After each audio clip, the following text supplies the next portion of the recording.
Good morning students. അപ്പൊ നിങ്ങൾ അടിസ്ഥാന ശാസ്ത്രത്തിന്റെ അല്ലെങ്കിൽ ബേസിക് സയൻസിന്റെ ക്ലാസ്സിലാണല്ലേ ഇരിക്കുന്നത്. അപ്പൊ എല്ലാവരും മലയാളത്തിന്റെയും അതുപോലെ തന്നെ മാത്സിന്റെയും പ്രോബ്ലം ഒക്കെ ചെയ്യുന്നതൊക്കെ നിർത്തിയിട്ട് എല്ലാവരും ശാസ്ത്ര പുസ്തകത്തിന്റെ ടെക്സ്റ്റും നോട്ടൊക്കെ നിർത്തിയിരുന്നേ. നമ്മളിന്നൊരു പുതിയ കാര്യം പഠിക്കാൻ പോവാണ്. കഴിഞ്ഞ ക്ലാസ്സിൽ ടീച്ചർ തന്ന വർക്കൊക്കെ ചെയ്തിരുന്നില്ലേ? ടീച്ചർ കാണിക്കുകയും ചെയ്തു അല്ലേ? Very good. അപ്പൊ നമ്മൾ ഇന്ന് പുതിയൊരു കാര്യം പഠിക്കാൻ പോവാ കേട്ടോ. എന്ത് നല്ല മഴയല്ലേ പുറത്ത്. ടീച്ചർ ആ ക്ലാസ്സിന്റെ ഉള്ളിലേക്ക് വരുന്ന സമയത്ത് നന്നായി നനഞ്ഞു. ഒരു മിനിറ്റ്, ടീച്ചർ ഒന്ന് തുടച്ചോട്ടെ. ആകെ നനഞ്ഞല്ലോ. അയ്യോ, ഇതിപ്പോ എന്താ സംഭവിച്ചേ? എങ്ങനെ ടിഷ്യൂ നനഞ്ഞേ? അയ്യോ, ഇത് എന്താ സംഭവിച്ചവിടെ? ടിഷ്യൂ എങ്ങനെ നനഞ്ഞ കുട്ടികളെ? വെള്ളം ടിഷ്യൂലേക്ക് എന്താ സംഭവിച്ചേ? വെള്ളം ടിഷ്യൂലേക്ക്. വെരി ഗുഡ്, അരുൺ പറഞ്ഞോടെ. Very good Arun. ടിഷ്യൂലേക്ക് വെള്ളം ആഗിരണം ചെയ്തു അല്ലെ? അല്ലെങ്കിൽ അബ്സോർബ് ചെയ്തു അല്ലെ? അപ്പൊ നമുക്കിന്ന് ആഗിരണത്തെ കുറിച്ച് പഠിക്കാം. ടീച്ചർ ഒന്ന് ചോദിച്ചോടെ, നമ്മളുടെ ശരീരത്തിൽ ആഗിരണം നടക്കുന്നുണ്ടോ? ഉണ്ടോ? അപ്പൊ ടീച്ചർ ചോദിച്ചോട്ടെ, നിങ്ങൾ രാവിലെ വന്നപ്പോ പുട്ട് അല്ലെങ്കിൽ ദോശ, പുട്ടിന് എന്താ കറി ഉണ്ടായിരിക്കും? അല്ലെങ്കിൽ ദോശയ്ക്ക് എന്ത് കറി ഉണ്ടായിരിക്കും? കടലക്കറിയൊക്കെ ഉണ്ടായിരിക്കില്ല. അപ്പൊ എന്തൊക്കെ ഘടകങ്ങൾ, ഏതൊക്കെ പോഷക ഘടകങ്ങളാണ് നമ്മളുടെ ശരീരത്തിൽ എത്തിയത്? നിങ്ങളുടെ മുന്നറിവാണ്, പറഞ്ഞോളൂ. അതെ, കാർബോഹൈഡ്രേറ്റ്, പ്രോട്ടീൻ അല്ലെങ്കിൽ മാംസ്യം, പിന്നെ ഏതൊക്കെയാ? പിന്നെ കുറച്ച് വൈറ്റമിൻസും കാര്യങ്ങളൊക്കെ ഉണ്ട് അല്ലെ? അപ്പൊ രാവിലെ പുട്ടും കടലയും കഴിച്ചു, ഉച്ചയ്ക്ക് ചോറ് കഴിച്ചു. പറഞ്ഞു ഇതെല്ലാം നമ്മൾ കഴിച്ച കാര്യങ്ങളെല്ലാം നമ്മളുടെ ശരീരത്തിലേക്ക് ആഗിരണം ചെയ്യപ്പെടുന്നുണ്ട് എന്ന് പറഞ്ഞു അല്ലെ? എവിടെ വെച്ചിട്ട് ആഗിരണം ചെയ്യപ്പെടുന്നത്? നിങ്ങളുടെ മുന്നറിവാണ്, പറഞ്ഞോളൂ. അതെ, ചെറുകുടലിൽ വെച്ചിട്ടാണ് ആഗിരണം ആരംഭിക്കുന്നത് അല്ലെ? ചെറുകുടലിൽ വെച്ചിട്ടും ചെറിയ തോതിൽ വൻകുടലിൽ വെച്ചിട്ടും എന്ത് ചെയ്യുന്നുണ്ട്? ആഗിരണം നടക്കുന്നുണ്ട്. അപ്പൊ ഇതൊക്കെ അറിയുന്ന രണ്ട് കുട്ടികൾ തമ്മിലുള്ള ഒരു സംഭാഷണം നമുക്ക് ഒരു കാർട്ടൂൺ രൂപത്തിൽ കാണാം. അപ്പൊ കുട്ടികൾ കണ്ടോളൂ.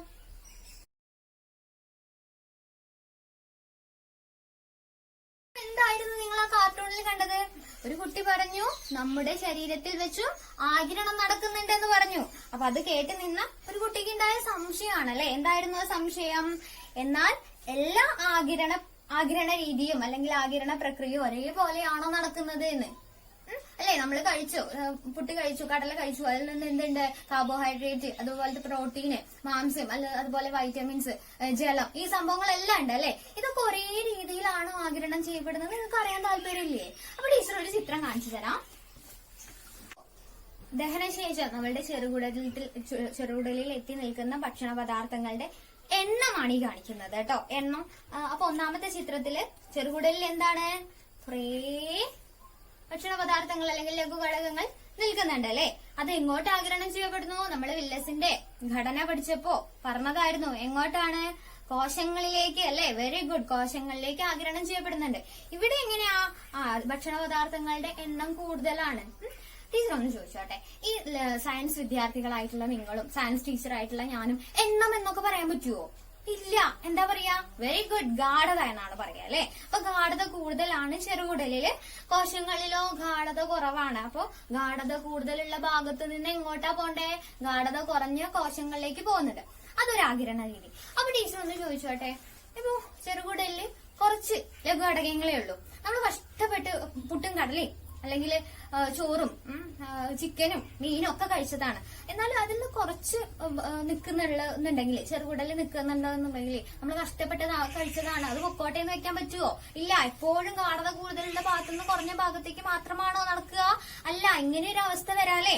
ചെറുകുടലിന് ഗാഢത, എന്തിന്റെ? ലഘുഘടകങ്ങളുടെ ഗാഢത കുറഞ്ഞ അവസ്ഥ ഉണ്ടാവാം. അപ്പോഴും അത് കോശങ്ങളിലേക്ക് ആഗിരണം ചെയ്യപ്പെടില്ലേ? കോശങ്ങളിൽ ഗാഢത കൂടുതലും ചെറുകുടലിൽ ഗാഢത കുറവുള്ള സമയത്ത് ആഗിരണം നടക്കണ്ടേ? അപ്പൊ നിങ്ങൾക്ക് ആ ചോദ്യത്തിനുള്ള ഉത്തരം കിട്ടിയോ? കുട്ടിയുടെ സംശയത്തിനുള്ള ഉത്തരം കിട്ടിയോ?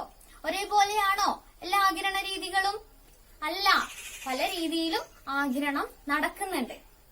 അപ്പൊ അതിനെ കുറിച്ചാണ് നമ്മൾ ഇന്ന് പറയാൻ പോകുന്നത്. അപ്പൊ എന്താ നമ്മൾ പറയാൻ പോകുന്നത്? ആഗിരണ പ്രക്രിയകളെ കുറിച്ചാണ്. ആഗിരണ പ്രക്രിയ, ആഗിരണ പ്രക്രിയകളെ കുറിച്ചാണ് നമ്മൾ ഇന്ന് പറയാൻ പോകുന്നത്. അപ്പൊ ചില ആഗിരണ പ്രക്രിയകളുണ്ട്. അത് ടീച്ചർ ഇങ്ങനെ നിങ്ങൾക്ക് ഇങ്ങനെ പറഞ്ഞു തരാം. നിങ്ങൾ അതിങ്ങനെ കേട്ട് പഠിക്കുക. അതിലെന്താ ഒരു രസം അല്ലെ? ഏതൊക്കെയാണ് ആഗിരണ പ്രക്രിയ രീതികൾ അല്ലെങ്കിൽ ആഗിരണ പ്രക്രിയകള് എന്ന് നിങ്ങൾ തന്നെ ടീച്ചറോട് പറഞ്ഞു തരണം. എങ്ങനെയാ? ഒരു പ്രവർത്തനം ചെയ്തു നോക്കാല്ലേ നമുക്ക്. അപ്പൊ നിങ്ങൾ പറഞ്ഞോളൂ, വ്യക്തിഗത പ്രവർത്തനം വേണോ, സംഘപ്രവർത്തനം വേണോ, വ്യക്തിഗതമാവാം. എന്നാലേ ഉള്ളൂ ഒരു ചർച്ചയൊക്കെ നടത്തിയിട്ട് ഒരു ഉഷാറൊക്കെ ഉണ്ടാവുള്ളൂ. എല്ലാവരും പങ്കെടുക്കില്ലേ ചർച്ചയില്? അപ്പൊ എന്താണ് നമ്മൾ ചെയ്യാൻ പോകുന്ന പ്രവർത്തനം എന്നോ? ടീച്ചർ നിങ്ങളെ 1, 2, 3, 4 ഇങ്ങനെ 4 ഗ്രൂപ്പുകളാവും. അപ്പൊ എല്ലാവരും എണ്ണിക്കോളൂ 1 മുതൽ 4 വരെ. എന്നിട്ട് 1 എന്ന നമ്പർ കിട്ടിയവരെല്ലാരും ഒരു ഗ്രൂപ്പ്, 2 എന്ന നമ്പർ കിട്ടിയവര് രണ്ടാമത്തെ ഗ്രൂപ്പ്, 3 അങ്ങനെ കേട്ടോ. എന്നിട്ട് ഓരോ ഗ്രൂപ്പിനും ടീച്ചറെ ഇത്തരത്തില് ഒരു ആഗിരണ പ്രക്രിയയുടെ ചിത്രം ഒരു കാർഡിന്റെ ഒരു വശത്തുണ്ടായിരിക്കും. 4 ഗ്രൂപ്പിനും കിട്ടുന്നത് 4 ആഗിരണ പ്രക്രിയകളുടെ ചിത്രമായിരിക്കും. പക്ഷെ അതിന്റെ പിറകില് ഓരോ ആഗിരണ പ്രക്രിയകളുടെയും പ്രത്യേകത എന്താന്ന് എഴുതിയിട്ടുണ്ടായിരിക്കും. അപ്പൊ നിങ്ങൾ എന്ത് ചെയ്യാ, കൃത്യമായിട്ട് ഇത് വായിച്ചു നോക്കുക. പിറകിൽ എഴുതിയിട്ടുള്ള കാര്യം വായിച്ചു നോക്കി മനസ്സിലാക്കിയിട്ട് നിങ്ങൾക്ക് കിട്ടിയിട്ടുള്ള ചിത്രം ഏതാണെന്ന് മനസ്സിലാക്കി അതിനൊരു തലക്കെട്ടും കൊടുക്കാം. നിങ്ങൾക്ക് കിട്ടിയിട്ടുള്ള കാർഡ് ഒന്ന് നോക്കൂ. നിങ്ങൾ എല്ലാവരും പ്രവർത്തനത്തിൽ പങ്കെടുക്കുന്നുണ്ടോന്ന് ടീച്ചർ വന്ന് നോക്കൂ. അപ്പൊ കൃത്യമായിട്ട് എല്ലാവരും പാർട്ടിസിപ്പേറ്റ് ചെയ്യണം. അതിന് വേണ്ടിയിട്ട് ടീച്ചർ ഒരാളെ ഓരോ ഗ്രൂപ്പിലും നിയമിക്കാം. ഒരു ഗ്രൂപ്പ് ലീഡർ, ഓരോ ഗ്രൂപ്പിലും ഓരോ ഗ്രൂപ്പ് ലീഡർ ഉണ്ടായിരിക്കും. ആ ഗ്രൂപ്പ് ലീഡർ എല്ലാവരും ഗ്രൂപ്പിൽ പങ്കെടുക്കുന്നുണ്ടോ എന്ന് ശ്രദ്ധിക്കണം. ടീച്ചറും എന്ത് ചെയ്യും, കൂടെ ഉണ്ടാവും. നിങ്ങൾക്ക് എന്തെങ്കിലും സംശയം ഉണ്ടെങ്കിൽ അതൊക്കെ തീർത്ത് തരാൻ വേണ്ടിയിട്ട് ടീച്ചർ ഉണ്ടായിരിക്കും. അപ്പൊ 1ാമത്തെ ഗ്രൂപ്പിന് കിട്ടിയിട്ടുള്ള ചിത്രം ഇതായിരിക്കും, 2ാമത്തെ ഗ്രൂപ്പിന് ഇതായിരിക്കും, 3ാമത്തെ ഗ്രൂപ്പിന് ഇതായിരിക്കും, 4ാമത്തെ ഗ്രൂപ്പിന് ഇതായിരിക്കും. അപ്പൊ നിങ്ങളൊന്ന് പെട്ടെന്ന് ആ കുറിപ്പൊന്ന് വായിച്ചു നോക്കൂ. അതിന്റെ പിന്നിൽ നിങ്ങൾക്ക് കിട്ടിയിട്ടുള്ള കാർഡിന്റെ പിന്നിലുള്ള കുറിപ്പൊന്ന് വായിച്ചിട്ട് ഓരോന്നിനും നിങ്ങൾ എന്ത് ചെയ്യണം, പേര് നൽകണം. അതിനു മുമ്പ് ടീച്ചറുടെ കാര്യം പറഞ്ഞു തരാം. ഏത് ആഗിരണ പ്രക്രിയയാണോ നിങ്ങൾക്ക് കിട്ടിയിട്ടുള്ളത് ആ ഗ്രൂപ്പിലുള്ള ഓരോരുത്തരും നിങ്ങൾക്ക് കിട്ടിയിട്ടുള്ളതിൽ എക്സ്പേർട്ട് ആയിരിക്കണം. ടീച്ചർ ആരോടാ ചോദിക്കുക എന്ന് പറയാൻ പറ്റില്ല, ആരോട് വേണമെങ്കിലും ചോദിക്കാം. അതുകൊണ്ട് നിങ്ങൾ എന്ത് ചെയ്യണം, എക്സ്പേർട്ട് ആയിരിക്കണം. അപ്പൊ ചെയ്തോളൂ. ഓരോ ഗ്രൂപ്പിനും നൽകിയിട്ടുള്ള ചിത്രങ്ങൾ യഥാക്രമം കൊടുത്തിരിക്കുന്നു. ചിത്രം കൃത്യമായിട്ട് നിരീക്ഷിച്ചതിന് ശേഷം കുറിപ്പ്, ഓരോ ചിത്രത്തിൻ്റെയും പിറകിലുള്ള കുറിപ്പ് കൃത്യമായിട്ട് വായിക്കുക. എന്നിട്ട് നിങ്ങളുടെ ചിത്രത്തിന് യോജിച്ച തലക്കെട്ട് ഏതാണെന്ന് തിരഞ്ഞെടുക്കാം. ഇനി ചിത്രത്തിന് പിറകിലുള്ള കുറിപ്പൊന്ന് വായിച്ചു നോക്കിയേ.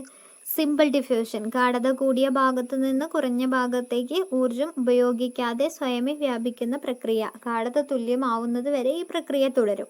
ഫെസിലിറ്റേറ്റഡ് ഡിഫ്യൂഷൻ, കോശസ്തരത്തിലെ പ്രോട്ടീൻ തന്മാത്രകളുടെ സഹായത്തോടെ ഗാഢത കൂടിയ ഭാഗത്തു നിന്ന് കുറഞ്ഞ ഭാഗത്തേക്ക് തന്മാത്രകളുടെ വ്യാപനം. ആക്റ്റീവ് ട്രാൻസ്പോർട്ട്, വാഹക പ്രോട്ടീൻ തന്മാത്രകളുടെ സഹായത്താൽ ഗാഢതാ വ്യത്യാസത്തിന്റെ അടിസ്ഥാനത്തിൽ അല്ലാതെ തന്മാത്രകൾ ആഗിരണം ചെയ്യുന്ന പ്രക്രിയ.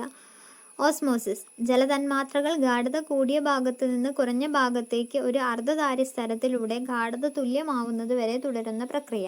പ്രവർത്തനം കൃത്യമായി ചെയ്തോ? ഇനി നമുക്ക് ഇതിന് ഓരോന്നിനും പേര് കൊടുത്താലോ? 1ാമത്തെ ഗ്രൂപ്പ് കിട്ടിയത് ആരൊക്കെയാണ്? 1ാമത്തേത് കിട്ടിയിട്ടില്ല ആരാണ്?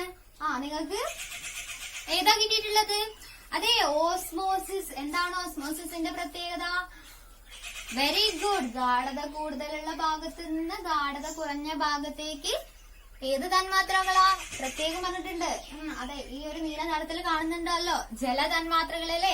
ജലതന്മാത്രകൾ ഗാഢത കൂടുതലുള്ള ഭാഗത്ത് നിന്ന് ഗാഢത കുറഞ്ഞ ഭാഗത്തേക്ക് ഏത് വരെയാ? ഗാഢത തുല്യമാവുന്നത് വരെ സംവഹിക്കുന്നതിനെയാണ് എന്തെന്ന് പറയുന്നത്? ഓസ്മോസിസ് എന്ന് പറയുന്നത്. ഇനി അടുത്തതോ? അടുത്ത ഗ്രൂപ്പ് ഏതാ കിട്ടിയത്? ഇല്ല. ആരാ? അഞ്ചു എണീക്കൂ, എന്നിട്ട് പറയൂ എന്താ കിട്ടിയത് നിങ്ങൾക്ക്? Simple diffusion. എങ്ങനെയാ നിങ്ങൾക്ക് സിമ്പിൾ ഡിഫ്യൂഷനാ കിട്ടിയത് എന്ന് മനസ്സിലായത്? അതെ, ഗാഢത കൂടുതലുള്ള ഭാഗത്ത് നിന്ന് ഗാഢത കുറഞ്ഞ ഭാഗത്തേക്ക് തന്മാത്രകൾ ഒരു അർദ്ധധാര്യ സ്ഥലത്തിലൂടെ ഗാഢത തുല്യമാവുന്നവരെ സഞ്ചരിക്കുന്ന അല്ലെങ്കിൽ സംവഹിക്കുന്ന പ്രക്രിയ എന്താണ്? Simple diffusion. ആ കുറിപ്പിൽ നിന്ന് നിങ്ങൾക്ക് ആ കാര്യം മനസ്സിലായില്ലേ? ഇനി അടുത്തത് 3ാമത്തെ ഗ്രൂപ്പ്. അവർക്ക് കിട്ടിയിട്ടുള്ളത് ഏതാണ്? ആരാ എണീക്കുക? മഞ്ജു പറയൂ. നിങ്ങളുടെ ഗ്രൂപ്പിൽ എല്ലാവർക്കും അത് അറിയാമെന്ന് ടീച്ചർക്ക് മനസ്സിലായി. ഏതാ പറയൂ? ഫെസിലിറ്റേറ്റഡ് ഡിഫ്യൂഷൻ അല്ലെ? എങ്ങനെയാ നിങ്ങൾക്ക് ഫെസിലിറ്റേറ്റഡ് ഡിഫ്യൂഷൻ ആണെന്ന് മനസ്സിലായത്? ഇത് രണ്ടും ഒരേപോലെയല്ലേ? പക്ഷെ ഇവിടെ ഒരാളുടെ പ്രസൻസ് ഉണ്ട്. ആരാണ്? പ്രോട്ടീന്റെ പ്രസൻസ് ഉണ്ട് അല്ലേ? അപ്പൊ എന്താണ് ഇതിന്റെ പ്രത്യേകത? കൂടുതലുള്ള ഭാഗത്ത് നിന്ന് ഗാഢത കുറഞ്ഞ ഭാഗത്തേക്ക് പ്രോട്ടീന്റെ സഹായത്തോടെ കണ്ടോ സഞ്ചരിക്കുന്നു. ഇവിടെ എത്ര ഉണ്ടായിരുന്നു? 3 എണ്ണം ഉണ്ട്. പക്ഷെ ഇവിടെ 2 എണ്ണേ ഉള്ളൂ. അപ്പൊ ഇങ്ങോട്ട് വന്നു കഴിഞ്ഞാൽ 3 എണ്ണം ആയില്ലേ? അപ്പൊ എന്താ? ഗാഢത തുല്യമായില്ലേ? അപ്പൊ ഏതുവരെ സംഭവിക്കുള്ളൂ? ഗാഢത തുല്യമാവുന്നത് വരെ. ഇനി 4ാമത്തെ ഗ്രൂപ്പ്. 4ാമത്തെ ഗ്രൂപ്പ് ആരാ? ആ രശ്മി എണീക്കും എന്നിട്ട് പറയൂ, നിങ്ങൾക്ക് ഏതാ കിട്ടിയത്? ആക്റ്റീവ് ട്രാൻസ്പോർട്ട് അല്ലെ. ആക്റ്റീവ് ട്രാൻസ്പോർട്ടിന്റെ പ്രത്യേകത എന്താണ്? ഇവിടെ ഗാഢതയ്ക്ക് അനുസരിച്ചിട്ടാണോ സംവഹനം നടക്കുന്നത്?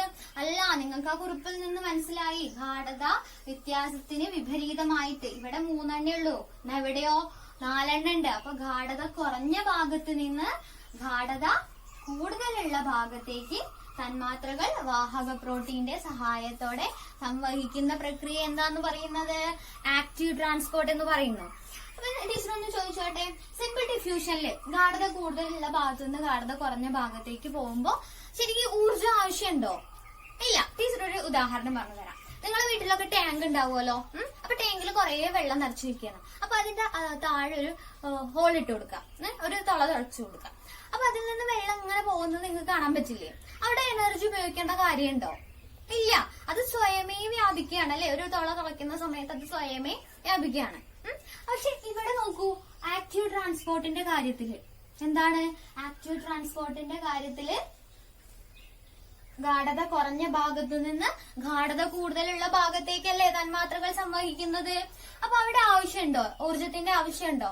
ഉണ്ടല്ലേ. അതിനൊരു ഉദാഹരണം പറഞ്ഞു തരാം. നിങ്ങളുടെ ടാങ്കും നിങ്ങളുടെ കിണറും നിൽക്കുന്ന സ്ഥാനം എങ്ങനെയാ? കിണർ താഴെയും ടാങ്ക് മുകളിലും ആവൂലേ.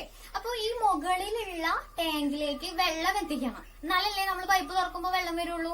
അപ്പൊ എന്ത് ചെയ്യണം? കിണറ്റിൽ നിന്ന് ടാങ്കിലേക്ക് വെള്ളം എത്തിക്കണം. അതിന് എന്തിന്റെ ഒരു സഹായം ഉണ്ട്? എവിടെ എന്തിന്റെ സഹായം ഉണ്ട്? മോട്ടറിന്റെ സഹായം ഉണ്ട് അല്ലേ. അപ്പൊ അവിടെ എന്ത് ഉപയോഗിക്കുന്നു നമുക്ക് പറയാം? ഒരു ഊർജം ഉപയോഗിക്കേണ്ടതിന്റെ ആവശ്യകതയുണ്ട്. അപ്പൊ നിങ്ങൾക്ക് ഈ മനസ്സിലായ കാര്യങ്ങളെല്ലാം ടീച്ചർ ഒന്ന് ക്രോഡീകരിച്ചു തരാം കേട്ടോ. ഈ പ്രവർത്തനത്തിൽ നിന്ന് നിങ്ങൾക്ക് മനസ്സിലായ കാര്യങ്ങള്. അപ്പൊ ഒന്നാമതായി സിമ്പിൾ ഡിഫ്യൂഷൻ. ഗാഢത കൂടുതലുള്ള ഭാഗത്ത് നിന്ന് ഗാഢത കുറഞ്ഞ ഭാഗത്തേക്ക് തന്മാത്രകൾ ഗാഢത തുല്യമാവുന്നത് വരെ സംവഹിക്കുന്ന പ്രക്രിയയാണ് സിമ്പിൾ ഡിഫ്യൂഷൻ. അവിടെ ഊർജം ഉപയോഗിക്കേണ്ട ആവശ്യമുണ്ടോ? ഇല്ല. അപ്പൊ ടീച്ചർ ഒന്ന് ചോദിച്ചോട്ടെ, അർദ്ധധാര സ്ഥലത്തിലൂടെ എന്ന് പറയണ്ടല്ലോ. അപ്പൊ എല്ലായ്പ്പോഴും ഇങ്ങനെ സിമ്പിൾ ഡിഫ്യൂഷൻ നടക്കുമ്പോ എല്ലായ്പ്പോഴും അങ്ങനെ ഒരു സ്ഥലത്തിന്റെ ആവശ്യമുണ്ടോ? ടീച്ചർ ഒരു പരീക്ഷണം കാണിച്ചു തരാം. ഒരു മിനിറ്റ്. ഇത് കണ്ടോ, മഷിയാണ്. ടീച്ചർ ഈ വെള്ളത്തിലേക്ക് നിങ്ങൾക്ക് കാണാൻ പറ്റുന്നുണ്ടോ? ടീച്ചർ ഒരു തുള്ളി ഇങ്ങോട്ട് ഒറ്റിച്ചിട്ടേ ഉള്ളൂ. പക്ഷെ എന്താണ്, എല്ലാ ഭാഗത്തേക്കും നിറം വ്യാപിച്ചു അല്ലേ. അതുപോലെ ചന്ദനത്തിരി കത്തിച്ച നമ്മളുടെ റൂമിൽ അല്ലെങ്കിൽ സ്വാമി റൂമിന്റെ അല്ലെങ്കിൽ എവിടെയാണോ കത്തിച്ചത് എല്ലായിടത്തേക്കും വ്യാപിക്കില്ലേ. അവിടെ ഒരു സ്ഥലത്തിന്റെ ആവശ്യമുണ്ടോ? ഉണ്ടോ? ഇല്ല. അപ്പൊ സ്ഥലമില്ലാതെ ഇതിൽ നിന്ന് നിങ്ങൾക്ക് എന്താ മനസ്സിലാവുന്നത്? സ്ഥലമില്ലാതെയും എന്ത് സംഭവിക്കാം? ഡിഫ്യൂഷൻ സംഭവിക്കാം. അപ്പൊ എന്തൊക്കെ കാര്യങ്ങൾ നമുക്ക് മനസ്സിലായി? സിമ്പിൾ ഡിഫ്യൂഷൻ എന്താ? ഗാഢത കൂടുതലുള്ള ഭാഗത്ത് നിന്ന് ഗാഢത കുറഞ്ഞ ഭാഗത്തേക്ക് തന്മാത്രകൾ സ്വയമേ വ്യാപിക്കുന്ന പ്രക്രിയയാണ് സിമ്പിൾ ഡിഫ്യൂഷൻ. സ്ഥലം ഉണ്ടെങ്കിലോ ഇല്ലാതെയോ ആ പ്രക്രിയ നടക്കാം. അടുത്തത് ഫെസിലിറ്റേറ്റഡ് ഡിഫ്യൂഷൻ. സിമ്പിൾ ഡിഫ്യൂഷനിൽ നിന്ന് ഫെസിലിറ്റേറ്റഡ് ഡിഫ്യൂഷനെ വ്യത്യസ്തമാക്കുന്നത് എന്താണ്? അവിടെ ഒരു പ്രോട്ടീന്റെ സാന്നിധ്യം ഉണ്ടല്ലേ. ഈ പ്രോട്ടീനിലൂടെ മാത്രമേ എന്ത് ചെയ്യുള്ളൂ? തന്മാത്രകൾ സംവഹിക്കുകയുള്ളൂ. അടുത്ത ആക്റ്റീവ് ട്രാൻസ്പോർട്ട്. മറ്റൊന്നിനും ഇല്ലാത്തൊരു പ്രത്യേകത ഇവിടെ ഉണ്ട്. ഗാഢത വ്യത്യാസത്തിന് വിപരീതമായിട്ടാണ് നടക്കുന്നല്ലേ. ഇവിടെ നോക്കൂ, 3 തന്മാത്രകളെ ഉണ്ടായിരുന്നുള്ളൂ, ഇവിടെ 4 ഉണ്ട്. അപ്പൊ ഇവിടെ ഗാഢത കുറവല്ലേ. അപ്പൊ ഗാഢത കുറഞ്ഞ ഭാഗത്ത് നിന്ന് ഗാഢത കൂടുതലുള്ള ഭാഗത്തേക്ക് തന്മാത്രകൾ എന്ത് ചെയ്യുന്നു? വാഹക പ്രോട്ടീന്റെ സഹായത്തോടെ സംഭവിക്കുന്നു. അവിടെ ഊർജത്തിന്റെ ആവശ്യമുണ്ടോ? ഉണ്ടോ? ഉണ്ട്. ഊർജത്തിന്റെ ആവശ്യം അവിടെ ഉണ്ട്. അടുത്തത് ഓസ്മോസിസ്. ഓസ്മോസിസ് കുറച്ച് VIP അവരേതാ? ജലതന്മാത്രകളുടെ സംവഹനം. ഇവിടെ ജലതന്മാത്രകളുടെ സംവഹനമാണ്. അപ്പൊ ജലതന്മാത്രകൾ ഗാഢത കൂടുതലുള്ള ഭാഗത്ത് നിന്ന് ഗാഢത കുറഞ്ഞ ഭാഗത്തേക്ക് സ്വയമേ സംഭവിക്കുന്ന പ്രക്രിയയാണ് എന്തെന്ന് പറയുന്നത്? ഓസ്മോസിസ് എന്ന് പറയുന്നത്. ദഹനത്തിന് വിധേയമായിട്ടുള്ള ലഘുഘടകങ്ങൾ ചെറുകുടലിലെ ഏത് ഭാഗത്തേക്ക് വിരല് പോലെയൊക്കെയുള്ള മടങ്ങി കിടക്കുന്നത് എന്നൊക്കെ പറഞ്ഞിരുന്നു അല്ലെ. അനേകം മടക്കുകളായിട്ട് കിടക്കുന്നു എന്നൊക്കെ പറഞ്ഞിട്ടുള്ള സാധനം ഉണ്ടായിരുന്നു. Very good. വില്ലസ് അല്ലെ. വില്ലസിന്റെ ഭാഗങ്ങളിലേക്കാണ് ആഗിരണം ചെയ്യപ്പെടുന്നത്. അപ്പൊ വില്ലസിന്റെ ഘടന എങ്ങനെയാ നിങ്ങൾ പഠിച്ചതാ? പറഞ്ഞോളൂ. ഒറ്റനിര കോശങ്ങൾ കൊണ്ട് ആവരണം ചെയ്യപ്പെട്ടിരിക്കുന്നു. അതുപോലെ തന്നെ രക്തലോമികകളുണ്ട്, പിന്നെ ലിംഫ് ലോമികകളായിട്ടുള്ള ലാക്റ്റിയൽ ഉണ്ട്. നടുഭാഗത്ത് ലാക്റ്റിയൽ ഉണ്ട്. ടീച്ചർ ഒരു മാതൃക കാണിച്ചു തരാം. ഒറ്റനിര കോശങ്ങൾ കൊണ്ട് ആവരണം ചെയ്യപ്പെടുന്നു. നടുവിൽ ഇതാക്കണ ഈ കാപ്പി നിറത്തിൽ കാണുന്നത് എന്താ? ലാക്റ്റിയൽ ലിംഫ്ലോമികകളായിട്ടുള്ള ലാക്റ്റിയൽ ഉണ്ട്, പിന്നെ രക്തലോമികകളുണ്ട് അല്ലെ. അപ്പൊ നമ്മള് ഫുഡ് കഴിച്ചു, ടീച്ചർ പറഞ്ഞു, പിന്നെയും പുട്ടും കടലയും പറയുന്നില്ല, വേറെ എന്തെങ്കിലും പറയാം. ദോശ നിങ്ങൾക്ക് ഇഷ്ടമുള്ള പറഞ്ഞോളൂ. ദോശയും അല്ലെങ്കിൽ ഇഡ്ഡലിയും ചമ്മന്തിയോ സാമ്പാറോ എന്താ വെച്ചാൽ കഴിച്ചു. അപ്പൊ അതിലൊക്കെ പോഷകഘടകങ്ങളുണ്ട്. എന്തൊക്കെയുണ്ട്? കാർബോഹൈഡ്രേറ്റ് ഉണ്ട്, പ്രോട്ടീൻ ഉണ്ട്, മാംസ്യമുണ്ട്, അതുപോലെ തന്നെ കൊഴുപ്പുണ്ട്, പിന്നെ നമ്മള് ചായ കുടിക്കില്ലേ, അപ്പൊ വെള്ളമുണ്ട്. കാർബോഹൈഡ്രേറ്റിൽ നിന്ന് എന്തൊക്കെയാ? കാർബോഹൈഡ്രേറ്റ് ദഹനത്തിന് വിധേയമായിട്ട് എന്തൊക്കെയായിട്ട് മാറുന്നു? ഗ്ലൂക്കോസും ഫ്രക്ടോസും ഗാലക്ടോസും ആയിട്ട് മാറുന്നു അല്ലെ. പ്രോട്ടീൻ അല്ലെങ്കിൽ മാംസം വിഘടിച്ച് എന്തായിട്ട് മാറുന്നു? അമിനോ ആസിഡ് ആയിട്ട് മാറുന്നു. കൊഴുപ്പ് എന്തായിട്ട് മാറുന്നു? ഫാറ്റി ആസിഡും ഗ്ലിസറോളും ആയിട്ട് മാറുന്നു അല്ലെ. വെള്ളമുണ്ട് അല്ലെ. അപ്പൊ ഇതൊക്കെ ഈ പറഞ്ഞ പ്രക്രിയ, സിമ്പിൾ ഡിഫ്യൂഷൻ പറഞ്ഞു, ഫെസിലിറ്റേറ്റഡ് ഡിഫ്യൂഷൻ പറഞ്ഞു, ആക്റ്റീവ് ട്രാൻസ്പോർട്ട് പറഞ്ഞു, ഓസ്മോസിസ് പറഞ്ഞു. അപ്പൊ ഏതേത് പ്രക്രിയകൾ വഴിയാണ് ഈ പറഞ്ഞിട്ടുള്ള ലഘുഘടകങ്ങൾ ആഗിരണം ചെയ്യപ്പെടുന്നത്? എങ്ങോട്ട്? വില്ലസിന്റെ ഭാഗങ്ങളിലേക്ക്, അതായത് രക്തലോമികകളിലേക്കും ലാക്റ്റിയിലേക്കും ഒക്കെ ആഗിരണം ചെയ്യപ്പെടുന്നത് എന്ന് നമുക്ക് നോക്കാം. അതിനുവേണ്ടി അതൊരു പ്രവർത്തനത്തിലൂടെ തന്നെ നിങ്ങൾ ചെയ്യണം. എന്താണ് പ്രവർത്തനം എന്നോ? ഇനിയിപ്പോ ഒരു വ്യക്തിഗത പ്രവർത്തനം ആവാം അല്ലെ. സംഘപ്രവർത്തനം ഒന്നും ചെയ്തില്ല, ഇനി ഒരു വ്യക്തിഗത പ്രവർത്തനം ആവാം. അപ്പൊ ടീച്ചർ ഒരു വീഡിയോ കാണിച്ചു തരും. വീഡിയോയിൽ പറയുന്നുണ്ട് വില്ലസിന്റെ ഏതേത് ഭാഗങ്ങളിലേക്ക് ഈ പറഞ്ഞിട്ടുള്ള ലഘുഘടകങ്ങൾ ആഗിരണം ചെയ്യപ്പെടുന്നു, ഏതേത് പ്രക്രിയകൾ വഴിയെന്ന്. അപ്പൊ നിങ്ങൾ ചെയ്യേണ്ട കാര്യം എന്താണെന്നറിയോ? സിമ്പിൾ ഡിഫ്യൂഷൻ എന്ന് പറഞ്ഞിട്ടുള്ള ഒരു ഹെഡിങ്ങിൽ, അതുപോലെ തന്നെ ഫെസിലിറ്റേറ്റഡ്, ഓസ്മോസിസ്, ആക്റ്റീവ് ട്രാൻസ്പോർട്ട് എന്ന് പറയുന്ന തലക്കെട്ടിൽ ഒരു പട്ടിക തയ്യാറാക്കുക. എന്നിട്ട് ആ പട്ടിക, തലക്കെട്ടാണ് ടീച്ചർ പറഞ്ഞത്, simple diffusion, facilitated diffusion, active transport, osmosis. എന്നിട്ട് നിങ്ങൾ വീഡിയോ കൃത്യമായിട്ട് ഓരോരുത്തരും ചെയ്യേണ്ടതാണ്. ടീച്ചർ നിരീക്ഷിക്കും, കൃത്യമായിട്ട് നിരീക്ഷിക്കും. ആരും ചെയ്യാതിരിക്കാനൊന്നും പോണില്ല കേട്ടോ, എല്ലാവരും ചെയ്യും. ടീച്ചർ എവിടെ എല്ലാവരുടെ അടുത്തും വന്ന് നോക്കുന്നതായിരിക്കും. അപ്പൊ ഇത്തരത്തില് ഒരു പട്ടിക തയ്യാറാക്കണം. അപ്പൊ എല്ലാവരും പ്രവർത്തനം ചെയ്തോളൂ. വില്ലസിലെ രക്തലോമികകളിലേക്ക് ഗ്ലൂക്കോസും ഫ്രക്ടോസും ഗാലക്ടോസും അമിനോ ആസിഡും ആഗിരണം ചെയ്യപ്പെടുന്നു. ഫാറ്റി ആസിഡും ഗ്ലിസറോളും ലാക്റ്റിയിലേക്കും ആഗിരണം ചെയ്യപ്പെടുന്നു. ജലതന്മാത്രകൾ വൻകുടലിൽ വെച്ചും ചെറുകുടലിൽ വെച്ചും ആഗിരണത്തിന് വിധേയമാകുന്നു.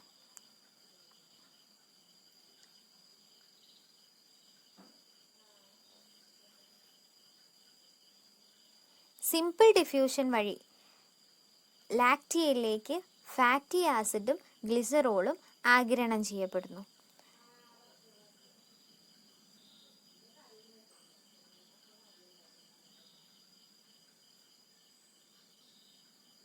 Glucose, fructose, galactose, amino acid എന്നിവ ഫെസിലിറ്റേറ്റഡ് ഡിഫ്യൂഷൻ വഴി രക്തലോമികകളിലേക്ക് ആഗിരണം ചെയ്യപ്പെടുന്നു.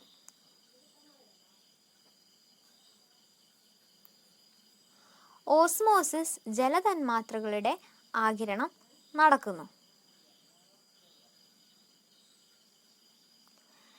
ആക്റ്റീവ് ട്രാൻസ്പോർട്ട് വാഹക പ്രോട്ടീനുകളുടെ സഹായത്തോടെ ചെറുകുടലിൽ ഗ്ലൂക്കോസിന്റെ ഗാഢത കുറയുമ്പോൾ ഗ്ലൂക്കോസിനെയും ചില ലവണങ്ങളെയും ആഗിരണം ആക്റ്റീവ് ട്രാൻസ്പോർട്ട് വഴി നടക്കുന്നു. പ്രവർത്തനം കൃത്യമായി ചെയ്തോ? എടുത്തു വന്നിട്ട് നിങ്ങൾ ചെയ്തോ നോക്കാൻ ടീച്ചർക്ക് പറ്റുമോ? സമയമുണ്ടോ അതിന്? ഇല്ല അല്ലെ. ടീച്ചർ അടുത്ത് മാർഗമുണ്ട്. എന്താ മാർഗം എന്നോ? ടീച്ചർ റോൾ നമ്പർ പ്രകാരം ഓരോരുത്തരെ വിളിക്കും. റോൾ നമ്പർ പ്രകാരം ടീച്ചറുടെ കയ്യില് ഏതേത് പ്രക്രിയകൾ വഴി ഏതേത് ലഘുഘടകങ്ങളാണ് ആഗിരണം ചെയ്യപ്പെടുന്നത്? Fatty acid. പറയൂ. ടീച്ചറുടെ കയ്യിൽ ഫാറ്റി ആസിഡ് ഉണ്ട്. ഈ പറഞ്ഞിട്ടുള്ള ഏത് പ്രക്രിയ വഴിയാണ് ഫാറ്റി ആസിഡ് ആഗിരണം ചെയ്യപ്പെടുന്നത്? Simple diffusion വഴിയാണല്ലേ. വില്ലസിന്റെ ഏത് ഭാഗത്തിലേക്കാണ് ആഗിരണം ചെയ്യപ്പെടുന്നത്? ലാക്റ്റിയയിലേക്ക് സിമ്പിൾ ഡിഫ്യൂഷൻ വഴി ഫാറ്റി ആസിഡ്. അടുത്തത് റോൾ നമ്പർ 10 ഗ്ലിസറോൾ. ഏത് വഴിയാണ് ആഗിരണം ചെയ്യപ്പെടുന്നത്? വെരി ഗുഡ്, സിമ്പിൾ ഡിഫ്യൂഷൻ വഴിയാണല്ലേ. അടുത്തത് റോൾ നമ്പർ 12 ടീച്ചറുടെ കയ്യില് ഗ്ലൂക്കോസ്, ഫ്രക്ടോസ് ഉണ്ട്. ഫ്രക്ടോസ് ഏത് വഴിയാണ്? അതെ, ഫെസിലിറ്റേറ്റഡ് ഡിഫ്യൂഷൻ വഴിയാണ്. ഇനി ഫെസിലിറ്റേറ്റഡ് ഡിഫ്യൂഷൻ വഴി വേറെ ഏതൊക്കെയാണ് ആഗിരണം ചെയ്യപ്പെടുന്നത്? റോൾ നമ്പർ 13 പറഞ്ഞോളൂ. ഗ്ലൂക്കോസ് ഉണ്ട്, പിന്നെയോ ഗാലക്ടോസ് ഉണ്ട്, പിന്നെ ഒന്നുകൂടി ഉണ്ട്. ഏതാണത്? Amino acid. Very good, amino acid. ഇനി അടുത്തത് റോൾ നമ്പർ 1 ആക്റ്റീവ് ട്രാൻസ്പോർട്ട് വഴി ഏതൊക്കെ ആഗിരണം ചെയ്യപ്പെടുന്നത്? ഗ്ലൂക്കോസ്, അതെ, ചെറുകുടലില് ഗ്ലൂക്കോസിന്റെ ഗാഢത കുറവാണെന്നുണ്ടെങ്കിൽ ഏത് വഴിയാണ്? ആക്റ്റീവ് ട്രാൻസ്പോർട്ട് വഴി ഗ്ലൂക്കോസ് ആഗിരണം ചെയ്യപ്പെടുന്നുണ്ട്. ടീച്ചർ ക്രോഡീകരിക്കുന്ന സമയത്ത് പറഞ്ഞു തരാം. പിന്നെയോ ലവണങ്ങളും. അവസാനമായിട്ട് എന്തുണ്ട്? ടീച്ചർ പറഞ്ഞു നമ്മുടെ ശരീരത്തിൽ ഏറ്റവും കൂടുതലുള്ള ഘടകം ഏതാണ്? അതെ, ജലം. ജലം ഏതുവഴിയാണ് ആഗിരണം ചെയ്യപ്പെടുന്നത്? ഓസ്മോസിസ്. ജലതന്മാത്രകളുടെ സംവഹനമാണ് ഓസ്മോസിസ്. നമ്മൾ സവിശേഷതകൾ പറഞ്ഞപ്പോ പറഞ്ഞിരുന്നു അല്ലെ? ജലം. അപ്പോ നമുക്ക് പറയാം, സിമ്പിൾ ഡിഫ്യൂഷൻ വഴി ഫാറ്റി ആസിഡും ഗ്ലിസറോളും വില്ലസിന്റെ ലാക്റ്റീലിലേക്ക് ആഗിരണം ചെയ്യപ്പെടുന്നു. ഫെസിലിറ്റേറ്റഡ് ഡിഫ്യൂഷൻ വഴി fructose, glucose, galactose, amino acid രക്തലോമികകളില്, ഈ നീലയും ചുവപ്പും കാണുന്നില്ലേ, രക്തലോമികകളിലേക്ക് ആഗിരണം ചെയ്യപ്പെടുന്നു. പിന്നെ ആക്റ്റീവ് ട്രാൻസ്പോർട്ട് വഴി ഗ്ലൂക്കോസ്, അതെപ്പോഴാണ്? ചെറുകുടലിൽ ഗ്ലൂക്കോസിന്റെ ഗാഢത കുറവുള്ള സമയത്ത് ഗ്ലൂക്കോസും ലവണങ്ങളും ആക്റ്റീവ് ട്രാൻസ്പോർട്ട് വഴി ആഗിരണം ചെയ്യപ്പെടുന്നു. പിന്നെയോ ഓസ്മോസിസ് വഴി പറയേണ്ട കാര്യമുണ്ടോ? ജലം ആഗിരണം ചെയ്യപ്പെടുന്നു അല്ലെ? അപ്പൊ ഇന്ന് പറഞ്ഞിട്ടുള്ള കാര്യമെല്ലാം നിങ്ങൾക്ക് മനസ്സിലായണോന്ന് ടീച്ചർക്ക് അറിയണ്ടേ? അതിനുവേണ്ടി അവസാനമായിട്ട് ഒരു ഉപസംഹാര പ്രവർത്തനമായിട്ട് നമുക്കൊരു പ്രവർത്തനം കൂടി ചെയ്താലോ? എല്ലാവർക്കും മനസ്സിലായണോന്ന് ടീച്ചർക്ക് അറിയണമെങ്കിൽ ഇപ്പൊ ഓരോരുത്തരോടും വന്ന് ക്വസ്റ്റ്യൻ ചോദിക്കണം. അത് നടക്കുന്ന കാര്യമാണോ?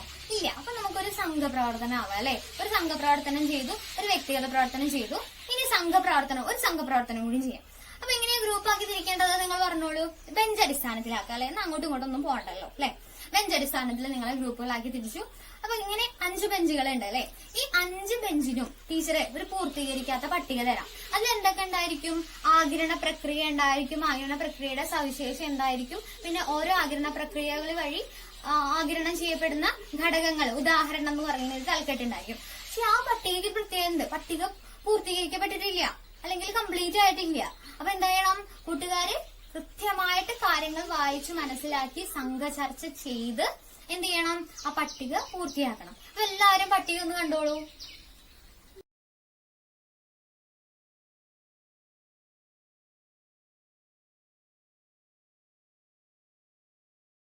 കൃത്യമായി ചെയ്തെന്ന് വിശ്വസിക്കുന്നു. ടീച്ചർക്ക് എല്ലാവരുടെ അടുത്തും വന്ന് നോക്കാനുള്ള സമയമില്ല, പക്ഷെ ടീച്ചറുടെ അടുത്ത് അതിനുള്ള മാർഗമുണ്ട്. എന്താണെന്നോ? ഇതാ നിങ്ങൾ ആ സ്ക്രീനിൽ കണ്ടിട്ടുള്ള പൂർത്തീകരിക്കാത്ത പട്ടിക ഇവിടെ ഉണ്ട്. ഇവിടെ ഏതൊക്കെ ഭാഗങ്ങളാ കാണാതെ ഇരിക്കുന്നത്? ആ ഭാഗങ്ങളെല്ലാം ടീച്ചറുടെ കയ്യിലുണ്ട്. ഇപ്പൊ ടീച്ചർ ഓരോരുത്തരെയും വിളിക്കാം, എന്നിട്ട് വിട്ടുപോയ ഭാഗങ്ങള്. ഇപ്പൊ ഇത് ഗാഢത കൂടിയ ഭാഗത്ത് നിന്ന് ഗാഢത കുറഞ്ഞ ഭാഗത്തേക്ക് തന്മാത്ര സ്വയമേ വ്യാപിക്കുന്നു. ഇത് ആരുടെ സവിശേഷതയാണ്? വെരി ഗുഡ്, സിമ്പിൾ ഡിഫ്യൂഷൻ അല്ലെ? സിമ്പിൾ ഡിഫ്യൂഷന്റെ സവിശേഷതയാണ് ഇത്. അടുത്തത് വിട്ടുപോയ ഭാഗം ഏതാണ്? ആഗിരണ പ്രക്രിയ. ആഗിരണ പ്രക്രിയ ഏതാ? ഇവിടെ അതിന്റെ സവിശേഷത തന്നിട്ടുണ്ട്. ഊർജം ഉപയോഗിച്ച് വാഹക പ്രോട്ടീന്റെ സഹായത്തോടെയുള്ള ആഗിരണ പ്രക്രിയ. വാഹക പ്രോട്ടീൻ കണ്ടു, ഊർജം ഉപയോഗിക്കുന്നു എന്ന് പറഞ്ഞു. സംശയിക്കേണ്ട കാര്യമുണ്ടോ? ഏതാണ് ആ പ്രക്രിയ? അതെ, ആക്റ്റീവ് ട്രാൻസ്പോർട്ട് അല്ലെ? Active transport. ഇനി അടുത്തത് 2 ഭാഗങ്ങൾ കാണാനില്ല, പക്ഷെ ഉദാഹരണം ജലം തന്നിട്ടുണ്ട്. സോറി, ഇവിടെ വിട്ടുപോയിട്ടുണ്ട് അല്ലെ? അപ്പൊ ആക്റ്റീവ് ട്രാൻസ്പോർട്ട് വഴി ആഗിരണം ചെയ്യപ്പെടുന്നതിന് ഉദാഹരണ ചോദിച്ചിട്ടുള്ളത്. ഏതൊക്കെയാണ് ആക്റ്റീവ് ട്രാൻസ്പോർട്ട് വഴി ആഗിരണം ചെയ്യപ്പെടുന്നത്? ഗ്ലൂക്കോസ് എന്ന് നമ്മൾ പറഞ്ഞു അല്ലെ? ഗ്ലൂക്കോസിനെ കൂടാതെ ഒന്നും കൂടി ഉണ്ടല്ലോ. വെരി ഗുഡ്, ലവണങ്ങൾ ഉണ്ട് അല്ലെ? ലവണങ്ങൾ. ഇനി വിട്ടുപോയ ഭാഗം ഏതാ? ഇവിടെ 2 കാര്യങ്ങൾ തന്നിട്ടില്ല, പക്ഷെ ഉദാഹരണം ജലം തന്നിട്ടുണ്ട്. ചിന്തിക്കേണ്ട കാര്യമുണ്ടോ? എന്താണ്? ആഗിരണ പ്രക്രിയ ഏതാണ്? ഓസ്മോസിസ്. വിട്ടുപോയ ഭാഗം എന്താ? സവിശേഷത അല്ലെങ്കിൽ പ്രത്യേകത അല്ലെ? ഓസ്മോസിസിന്റെ പ്രത്യേകത എന്താണ്? ജലതന്മാത്രകൾ ഗാഢത കൂടിയ ഭാഗത്ത് നിന്ന് കുറഞ്ഞ ഭാഗത്തേക്ക് അർദ്ധധാര്യ സ്തരത്തിലൂടെ വ്യാപിക്കുന്നു അല്ലെ? Glucose, fructose, galactose, amino acid. Glucose, fructose, പിന്നെന്താ? അമിനോ ആസിഡ് എവിടെ വരിക? അതെ, ഫെസിലിറ്റേറ്റഡ് ഡിഫ്യൂഷന്റെ ഉദാഹരണമാണ് അല്ലെ? അപ്പോൾ ആഗിരണ പ്രക്രിയ, ഡിഫ്യൂഷൻ, പ്രത്യേകത ഭാഗത്ത് നിന്ന് ഗാഢത കുറഞ്ഞ ഭാഗത്തേക്ക് തന്മാത്ര സ്വയമേ വ്യാപിക്കുന്നു. ഉദാഹരണം fatty acid, glycerol, active transport. ഗ്ലൂക്കോസിന് എന്താ അവിടെ അടങ്ങി നിന്നാലേ? ഊർജം ഉപയോഗിച്ച് ത്തോടെയുള്ള ആഗിരണ പ്രക്രിയ. ഗ്ലൂക്കോസ്, ലവണങ്ങൾ, ഓസ്മോസിസ്, ജലതന്മാത്രകൾ ഗാഢത കൂടിയ ഭാഗത്ത് നിന്ന് കുറഞ്ഞ ഭാഗത്തേക്ക് അർദ്ധധാര സ്തരത്തിലൂടെ വ്യാപിക്കും. ഉദാഹരണം ജലം. ഫെസിലിറ്റേറ്റഡ് ഡിഫ്യൂഷൻ കോശ സ്തരത്തിലെ പ്രോട്ടീൻ തന്മാത്രകളുടെ സഹായ പ്രക്രിയ. ഉദാഹരണം ഏതാണ്? Glucose, fructose, galactose, amino acid അല്ലെ. ഇനി ഇന്നെടുത്ത കാര്യങ്ങളെല്ലാം നിങ്ങൾക്ക് മനസ്സിലായണോ എന്ന് അറിയാൻ വേണ്ടിട്ട് ടീച്ചർ കുറച്ച് ചോദ്യം ചോദിച്ചോട്ടെ. ഒന്നാമത്തെ ക്വസ്റ്റ്യൻ, ഇതൊക്കെ ഒന്ന് അവിടുന്ന് മാറ്റാം അല്ലെ. ആക്റ്റീവ് ട്രാൻസ്പോർട്ടും സിമ്പിൾ ഡിഫ്യൂഷനും തമ്മിലുള്ള വ്യത്യാസം. അനിരുദ്ധ് പറയൂ. Very good. സിമ്പിൾ ഡിഫ്യൂഷൻ എന്ന് പറയുന്നത് ഊർജം ഉപയോഗിക്കാതെയുള്ള തന്മാത്രകളുടെ സമാഹരണമാണല്ലേ. എങ്ങനെയാണ് ഗാഢതയുടെ പ്രത്യേകത? ഗാഢത കൂടുതലുള്ള ഭാഗത്ത് നിന്ന് കുറഞ്ഞ ഭാഗത്തേക്ക്. എന്നാൽ ആക്റ്റീവ് ട്രാൻസ്പോർട്ട് എങ്ങനെയാണ്? ഗാഢത കുറഞ്ഞ ഭാഗത്ത് നിന്ന് ഗാഢത കൂടിയ ഭാഗത്തേക്കാണല്ലേ. എന്തിന്റെ സാന്നിധ്യത്തില്? അവിടെ എന്താ, ഒരു വാഹക പ്രോട്ടീൻ ഉണ്ട്. അതൊരു വ്യത്യാസമല്ലേ. കൂടാതെ എന്താണ്, ഊർജം ഉപയോഗിക്കുന്നുണ്ട് അല്ലെ. Very good. ഇനി അടുത്തത്, സിമ്പിൾ ഡിഫ്യൂഷൻ വഴി ആഗിരണം ചെയ്യപ്പെടുന്നത് ഗ്ലൂക്കോസും ഫ്രക്ടോസും ഗാലക്ടോസും അമിനോ ആസിഡും ആണെന്ന് പറഞ്ഞു ടീച്ചർ. ശരിയാണോ? അരുണെ പറഞ്ഞേ, ശരിയാണോ ടീച്ചർ പറഞ്ഞത്? അല്ല, ടീച്ചർ പറഞ്ഞത് തെറ്റാണല്ലേ. സിമ്പിൾ ഡിഫ്യൂഷൻ വഴി ആഗിരണം ചെയ്യപ്പെടുന്നത് ഏതൊക്കെയാണ്? ഫാറ്റി ആസിഡ്, ഗ്ലിസറോളും. Very good. അപ്പൊ ഇന്ന് എടുത്ത കാര്യങ്ങളെല്ലാം ടീച്ചർ ഒരു PPT-യുടെ സഹായത്തോടെ എല്ലാം ഒന്ന് ക്രോഡീകരിച്ചു തരാം. പറഞ്ഞ കാര്യങ്ങളെല്ലാം ഒരു PPT-യുടെ സഹായത്തോടെ നമുക്കൊന്ന് ക്രോഡീകരിച്ചാലോ. കോശങ്ങളിലെ പദാർത്ഥ സംവഹനത്തിന് സഹായകമായ പ്രക്രിയകളാണ് diffusion, osmosis, facilitated diffusion, active transport എന്നിവ. ഡിഫ്യൂഷനും ഓസ്മോസിസും ഗാഢതാ വ്യത്യാസത്തിൻ്റെ അടിസ്ഥാനത്തിലാണ് നടക്കുന്നത്. ഈ രണ്ട് പ്രക്രിയകളിലും പദാർത്ഥ വിനിമയത്തിന് ഊർജം ഉപയോഗിക്കുന്നില്ല.